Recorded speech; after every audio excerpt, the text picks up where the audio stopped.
Bismillahirrahmanirrahim. Alhamdulillahirabbil alamin. Assalatu wassalamu ala asyrafil anbiya'i wal mursalin wa ala alihi washabihi ajmain.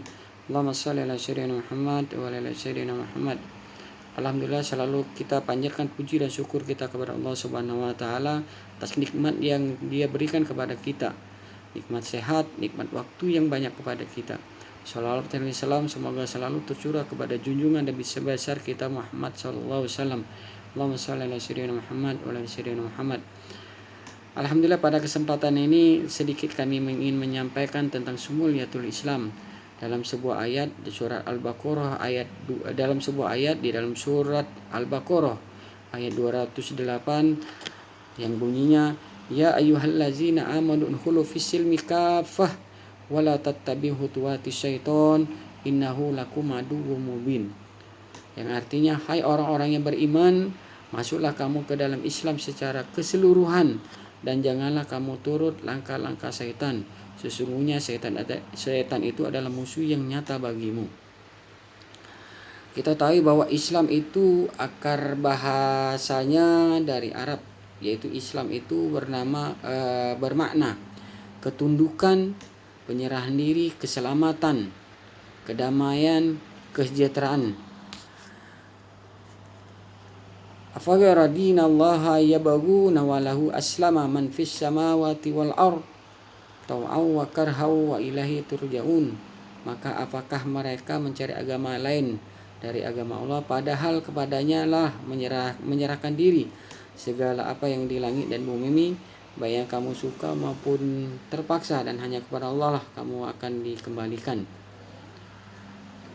Berislam dengan begitu berarti menunjukkan dan menyerahkan diri sepenuh-penuhnya secara mutlak kepada Allah Subhanahu wa taala untuk diatur sesuai dengan kehendaknya. Dan kehendak-kehendak Allah Subhanahu wa taala itu tertuang secara utuh dalam agama yang Ia turunkan kepada umat manusia sebagai petunjuk yang abadi menjalankan kehidupan mereka di muka bumi melalui perantara seorang rasul, yaitu Muhammad sallallahu alaihi wasallam, yang kemudian dinamakan dengan Islam. Azas ketundukan dan penyerahan diri itu adalah pengakuan yang tulus dari lubuk hati kita bahwa kita dan seluruh alam semesta ini adalah ciptaan Allah Subhanahu wa taala, karena Allah lah yang berhak mengatur segenap cita-cita sesuai dengan kehendaknya. Kita tahu bahwa Islam itu memiliki kesempurnaan baik waktu, tempat, dan minhajnya. Yang pertama, Islam itu mencakup seluruh dimensi waktu. Artinya bahwa Islam itu bukanlah suatu agama yang diperuntukkan untuk umat manusia pada masa waktu itu saja, tetapi syariat Nabi dan Rasul Islam itu merupakan pedoman hidup yang abadi hingga akhir zaman. Wa ma arsalna illa rahmatan lil alamin. Al-Anbiya ayat 107 mengatakan bahwa tidaklah kami mengutus kamu melainkan untuk menjadi rahmat sebagian alam. Sebagai nabi dan rasul berarti tidak ada nabi dan rasul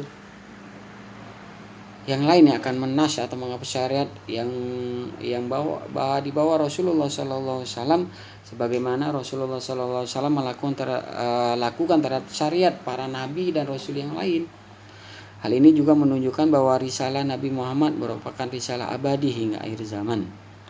Yang kedua, menyangkut dimensi seluruh ruang.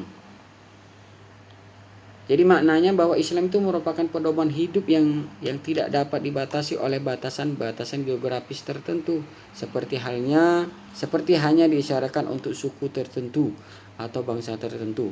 Namun Islam merupakan agama yang disyariatkan untuk seluruh umat manusia dengan berbagai bangsa, suku, dan berbeda-beda. Dalam Quran surat Saba ayat ke-28, wa ma arsalnaka illa kaffatan linnas basyira wa nadhira walakinna aktsaran nasi la ya'lamun. Dan kami tidak mengutus kamu melainkan kepada umat manusia seluruhnya sebagai